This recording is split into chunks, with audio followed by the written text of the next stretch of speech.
Hello friends, welcome to my channel. আজকে আমি আপনাদের লাল ডাঁটার শাক রান্না করে দেখাবো। এই রেসিপির জন্য সবার প্রথমে আমি 2 আটি লাল ডাঁটার শাক নিয়ে নিয়েছি। প্রথমত শাকের আটির বাঁধনটা খুলে নিচ্ছি, শাকগুলো ছড়িয়ে নিচ্ছি।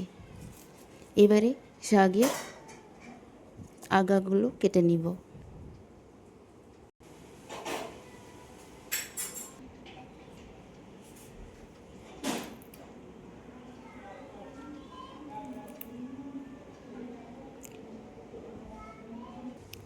শাকগুলো হাতের সাহায্যে বা চাকুর সাহায্যে গোড়াগুলো কেটে নিচ্ছি আর আগাগুলো নিয়ে নিচ্ছি।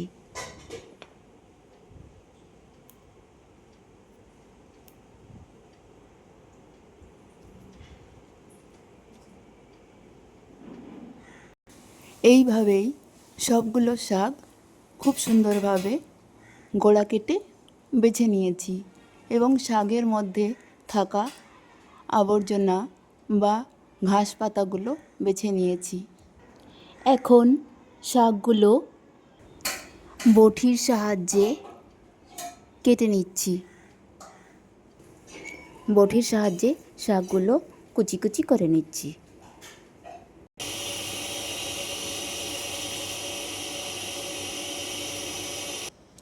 শাকগুলো কাটা হয়ে গেছে, তাই তুলে নিয়েছি অন্য আর এক পাত্রে।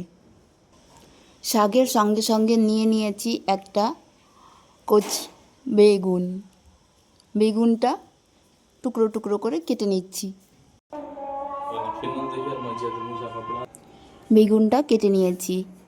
বেগুনের সঙ্গে সঙ্গে একটা পেঁয়াজ, দুটো কাঁচা লঙ্কা এবং কিছু রসুন কেটে টুকরো টুকরো করে নিচ্ছি। পেঁয়াজ, রসুন, লঙ্কাগুলো কাটা হয়ে গেছে। এবারে নিয়ে নিয়েছি একটা জল ভরা পরিষ্কার পাত্র। শাকগুলো জলের মধ্যে ধুয়ে পরিষ্কার করে নিচ্ছি।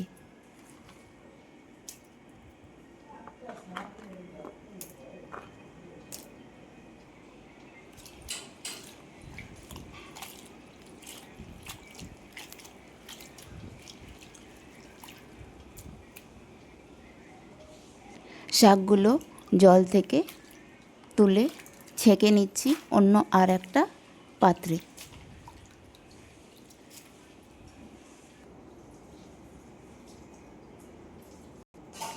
শাকগুলো রান্না করার জন্য একদম তৈরি করে নিয়েছি। নিয়ে নিয়েছি শাকগুলো রান্না করার জন্য প্রেসার কুকার। দিয়ে দিয়েছি পরিমাণ মতো জল। জলটা গরম হয়ে গেছে, তাই জলের মধ্যে দিয়ে দিচ্ছি পরিমাণ মতো লবণ এবং হলুদ গুঁড়ো।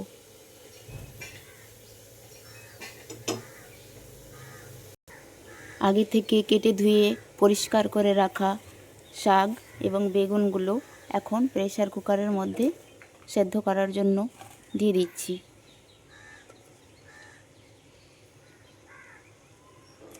সবগুলো শাক প্রেসার কুকারের মধ্যে দেওয়া হয়ে গেছে। এবারে প্রেসার কুকারের মুখটা ঢাকনা দিয়ে বন্ধ করে দিচ্ছি।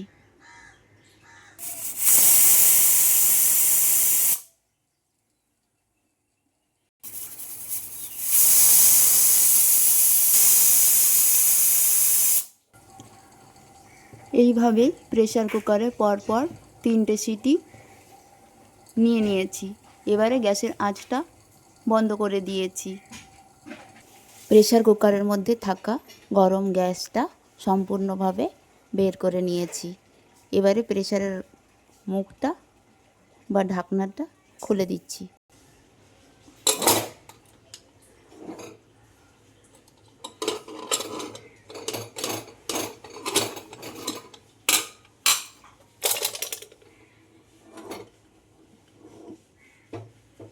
শাকটা খুব সুন্দরভাবে সেদ্ধ হয়ে গেছে।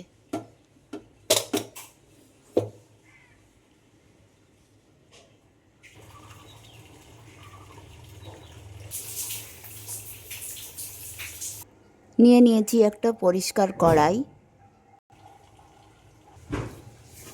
দিয়ে দিচ্ছি পরিমাণ মতো কাঁচা সরিষার তেল।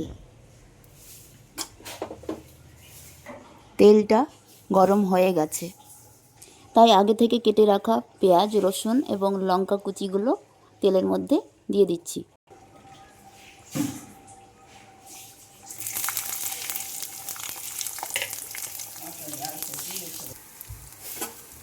পেঁয়াজ লঙ্কাগুলো একসঙ্গে মিশিয়ে নিচ্ছি।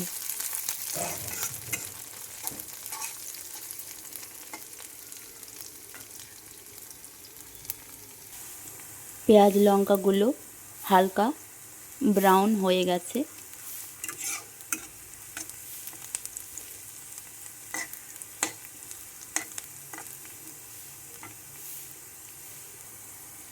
এবারে আগে থেকে সেদ্ধ করে রাখা শাকগুলো ফোড়নের মধ্যে দিয়ে দিচ্ছি।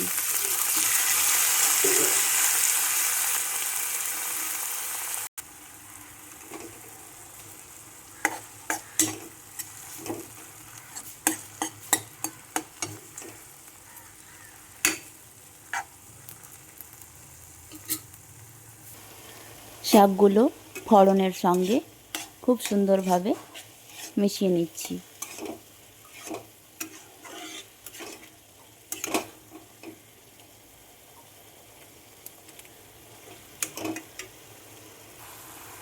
শাকের মধ্যে থাকা জলগুলো শুকিয়ে গেলেই শাক রান্না পুরো কমপ্লিট হয়ে যাবে।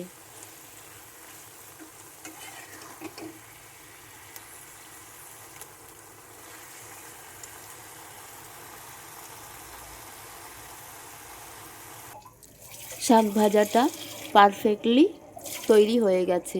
এবারে ঢেলে নিচ্ছি অন্য আর এক পাত্রে।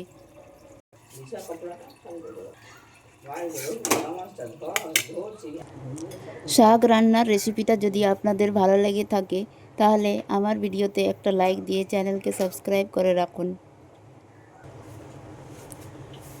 দেখা হবে নেক্সট ভিডিওতে। এখনকার মতো আল্লাহ হাফিজ।